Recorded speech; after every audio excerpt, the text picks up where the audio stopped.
I'm Lorelei, and this is my dining room. Why? Because my kitchen is too small. What we're going to do today is work with shaping bread. It's easy, it's fun, and it makes you look like a genius at parties. What I've got here is a single loaf worth of my herbed bread, my infamous herbed bread. I have a secret recipe, but basically you use any combination of herbs that you would like to. In here I will tell you there is sage, basil, and onion powder for flavorings. The rest is secret. And use 3 heaping tablespoons of your herb mixture per loaf of bread. Makes it very yummy. So what we're going to do is shape the goddess bread first. First of all, divide your dough roughly in half.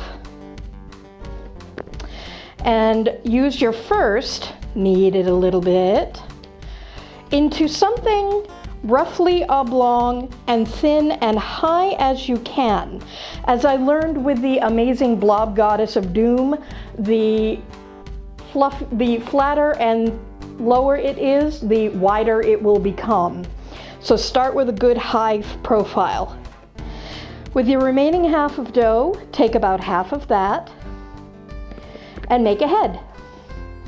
Roll it, get it nice and smooth, and attach your head. You want to use this manipulation technique much like you would with clay, making it smooth, smoothing the edges. You can use a little bit of water for paste if your dough is getting a little dry, but you want to attach it fairly well. The arms are important to attach very well because they tend to fall off if you don't. Divide your remaining dough ball in half and in half again. This will be your breasts and your arms. Now it's going to look like she's got amazing tatas, but they will even out nicely. Again, smoothing it down, connecting it to the neck, to the chest of the body, and giving her nice Mother Earth breasts. You want to make sure that they get attached to each other because they do have a tendency sometimes to fall off, much like in real life. Well, not that they fall off in real life, but anyway, they go toward our armpits, we know this. With the remaining pieces, you want to make an oblong and attach it very well to the side. Again, this will fall off. Use a little bit of water for some glue. Make sure the arm is raised just like in the typical Nile goddess or invoking pose. And then we'll do the same on the other side. You can roll it so that one end is a little slimmer than the other, and that of course will be the hand side. So there, easy enough, is your goddess dough. Now, she wants to rise for half an hour if you use rapid rise and an hour if you use regular yeast. I use rapid rise because I'm impatient. This is also a single rise loaf because obviously such a creation you cannot punch down and let re-rise.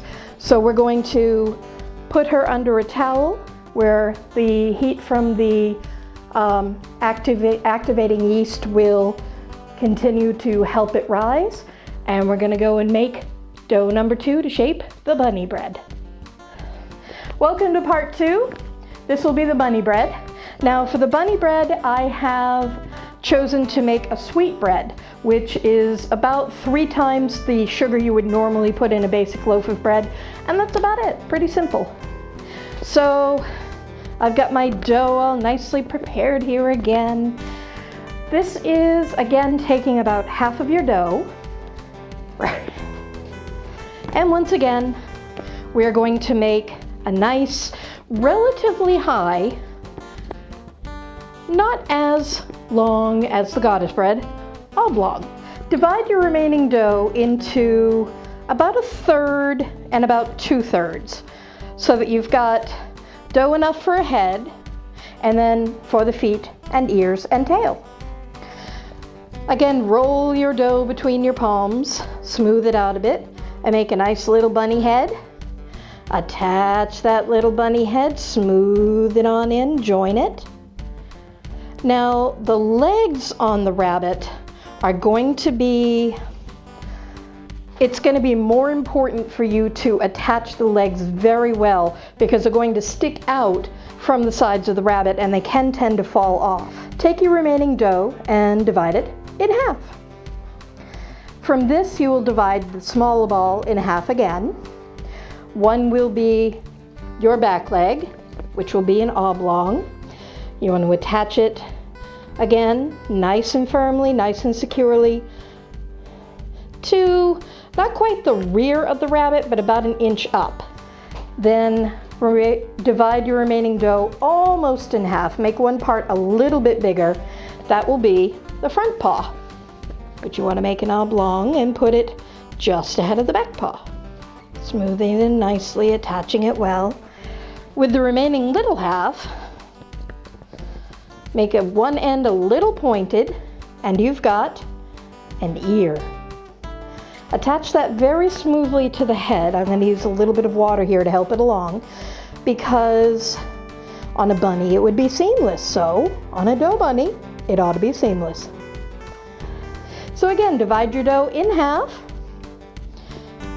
make an oblong for your back leg, and attach it. My dough's drying out a little bit, so I'm going to use a bit of water here. Divide your dough not quite in half, the remaining piece. One is for, you guessed it, the front leg. Tuck them together, and the remainder is for the ear. Again, a little pointed up at the top. You can pull and manipulate it if you need to, if it doesn't quite roll the right way. And again, I'm going to use a little bit of water here. Glue it on real well. Now, what is missing? Yes, the tail. The easiest way to do it is to simply pinch out and twist a little bit. A little tail. He doesn't need much, just a cute little tail. Now, this little guy needs a face. For this purpose, I use currants. You can use raisins. Cranberries would be neat for a nose, but I'm going to use currants. I'm going to select a couple decently round ones for the eyes, and then a big honking one for the nose. Now, what you need to do is push that currant way in, because in rising and baking, it has a tendency to fall out. So push it in good and deep. Don't worry about it looking too bad like that, because it will look better once he's baked. If the eyeball falls out, you'll end up with Quasimodo bunny, and if that's the theme of your party, golden. However, not usual. So here we have the bunny. He is all ready to be risen, and we shall again hide him under a towel to keep that heat in and wait the rising time. Well, it's been half an hour because I use rapid rise because I am impatient.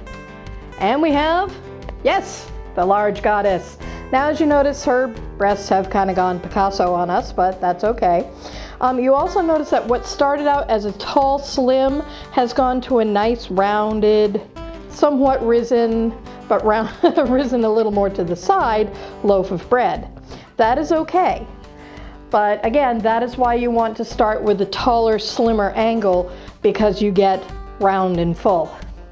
Now, Yon Bunny has not risen as much as I had hoped, but that is okay too. He will be yummy. And now, it is time to bake. And now, finally, the bread is done. We've been sitting here drowning in our own drool. We have the goddess bread, who is puffed up nicely, nice and golden brown. I've buttered the tops with spray butter. You can use stick butter and just roll it to give it a nice, tender, and vaguely salty, buttery top. Makes the flavor stand out quite a bit. And the bun is a little demonic looking, but most bunnies kind of look a little crazed after a while anyway, but he came out rather nicely. As you can see, the ears have separated a little bit from the rest. That's okay. It does happen.